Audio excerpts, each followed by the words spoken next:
طول اليوم في الشغل وعلى اخري ومش ناقصاكي على المسا. مش انت يا اختي لوحدك اللي على اخرك، كلنا على اخرنا. انا دلوقتي حالا عايزه اعرف انت اتفقتي مع نعيمه على كام وخدتي منها كام وناويه تصرفي في البيت كام، بالورقه والقلم كده يا اختي عشان اعرف راسي من رجلي. طب بقول لك ايه، ما تدخلي احسن تصحي تقولي له، ولا اقول لك حاجه، ما تيجي ناخد ننزل تحت عند نعيمه نتحاسب عندها تحت، وبالمره بقى اقول له ان اختك نزلتني خدمه البيوت عشان اساعدها في مصروف البيت، وعامله كل الهليله دي عشان باكل بسكويت البيت. بقول لك ايه يا عبير، ما تاخدينيش يا اختي بالكلمتين دول. انا مش الهبله اللي هتشيلوها كل حاجه، واول ما تمسكوا القرش ما تفكروش غير في نفسيكم. هي يا اختي محسوبه بالورقه والقلم، انتوا 3 وانا واحده، مالكيش مني غير ربع المصروف، والدواء بتاع المحروس طه ملزوميتك من هنا ورايح. انا ياما اشتغلت وتعبت. بس ايوه فكره ده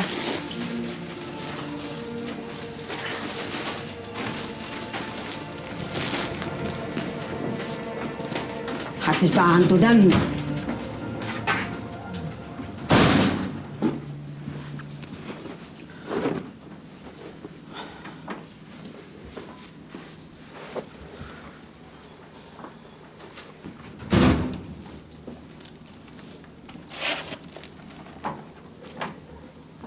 هانت.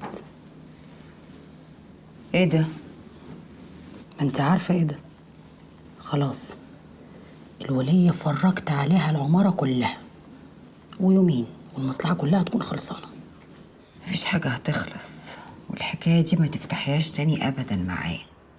نعم. وطي صوتك يا بت. ايه؟ في ايه؟ زي ما سمعت كده. يعني بعد ما دبيت خناقه مع الوليه وسايبتيني شغلي جايه تقولي لي كده؟ ما يخصنيش، تولعي تتخانقي ما يخصنيش. لا يخصك يا نعيمه، يخصك عشان انت اللي كلمتيني وقلتي لي تعالي نعملها. ايه اللي جد بقى دلوقتي؟ ما جدش يا اختي، مش هحل مشاكلي بفلوس حرام، ولما وطيتيش صوتك هذبحك على باب البيت. طب ليه الوش ده؟ ما احنا كنا كويسين. لا كنا ولا هنكون. بطلي زن يا بت انت. لا مش هبطل زن، مش هبطل زن يا نعيمه، ومش بعد ما عملت كل ده جايه تقولي لي خلاص. بت الكلام خلص معايا، ما تفتحيش معايا الموضوع ده تاني، فاهمه ولا لا؟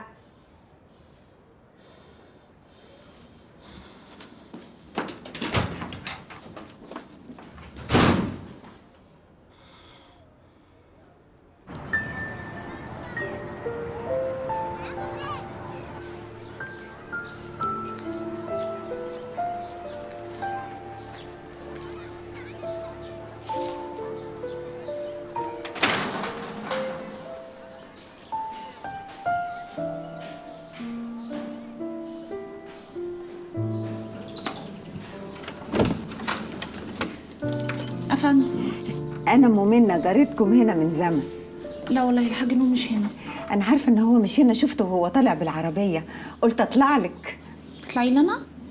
عامله لك شويه مهلبيه بقى بالقرفه يستاهلوا بقك. خير؟ لا على الباب كده يعني. اتفضلي. تسلمي.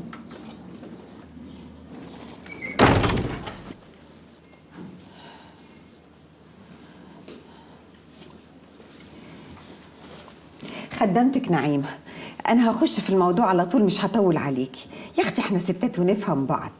الحاج فتحي كان خيره على المنطقه كلها، وانا اول واحده اشهد بكده. كان بيسلفني وبيسلف الحته كلها، لكن كان بيصبر عليا شويه عشان عارف ان انا عندي عروستين زي القمر داخلين الجامعه وليهم مصاريف كتير. هو كل ده ما طولتيش عليا، ما تقولي عايزه ايه وتنجزي.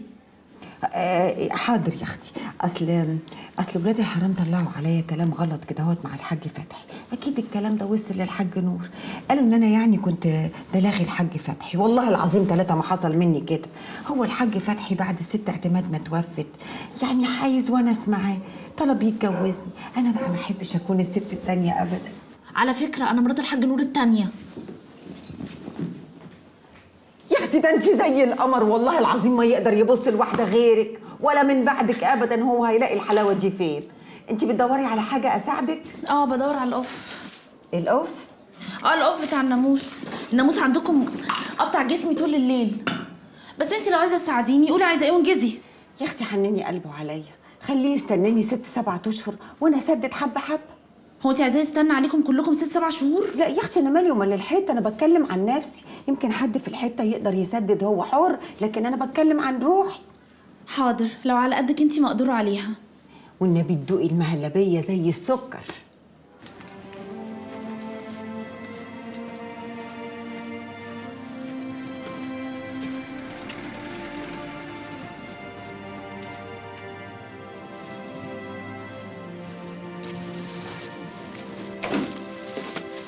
دستور على الحلوين.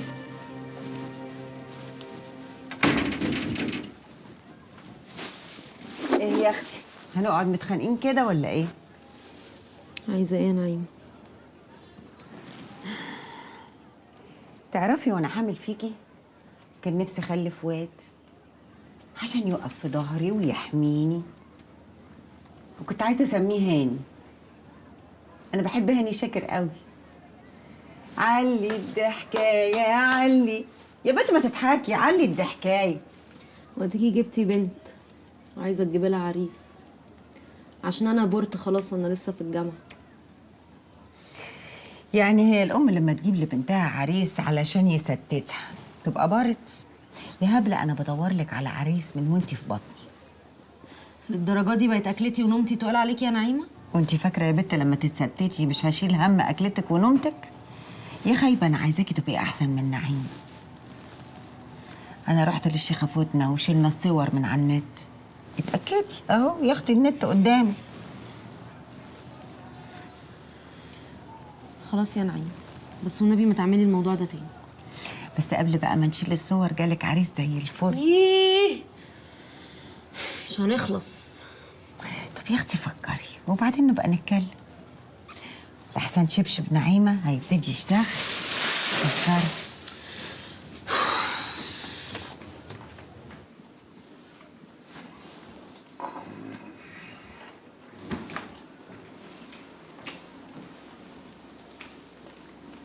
اللهم صل على النبي. عليه الصلاة والسلام.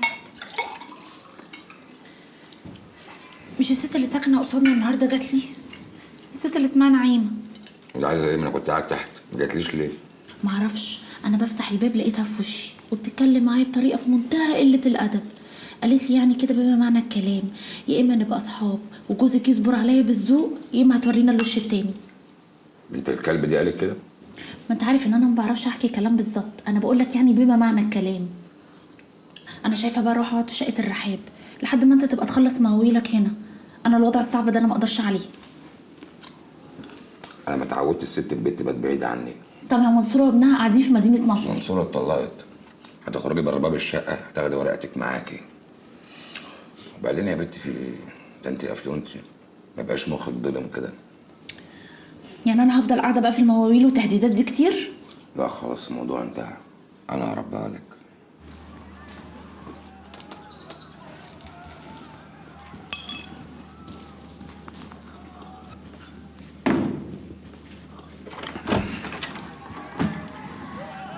فيها غريب. الواد اشرف عمل غاغه تحت، نتصرف معاه ولا نعمل ايه؟ لا استنى ما تعملش حاجه، هغير هدومي وانزل معاك.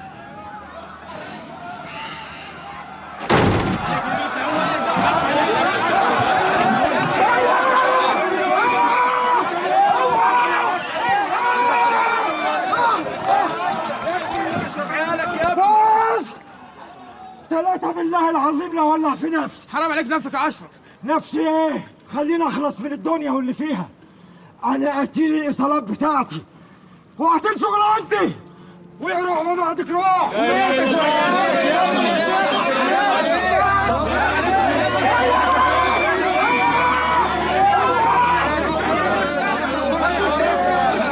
ايه لعب العيال ده؟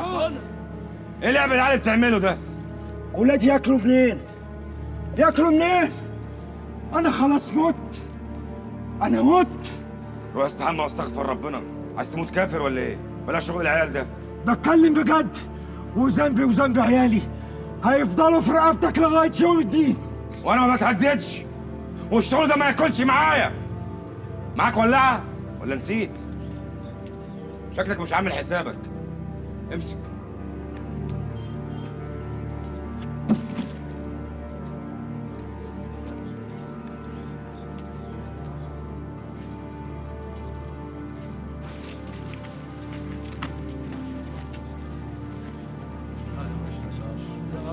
اتولع.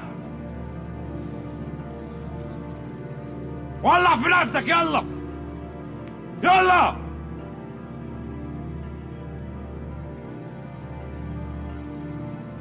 انا كلمتي واحدة وما برجعش فيها. اللي مش هيجي معاه حق الايصالات يبقى هنلعبها على الكيف.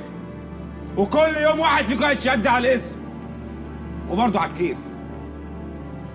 وعشان العشره والجيره يا فلوسي يا بيوتكم. واللي مش قادر يدفع يجيب مفتاح بيته ويتكل على الله. واضحه؟ لا حول ولا قوة إلا بالله. واضحه؟ لا حول ولا قوة إلا بالله. يلا يلا يا ابني من هنا. يلا يا حاج. يلا يا حاج. يلا يا ابني. يلا يلا يا عم امشي من هنا. يلا يا حاج. يلا يلا يلا واقف ليه؟ يلا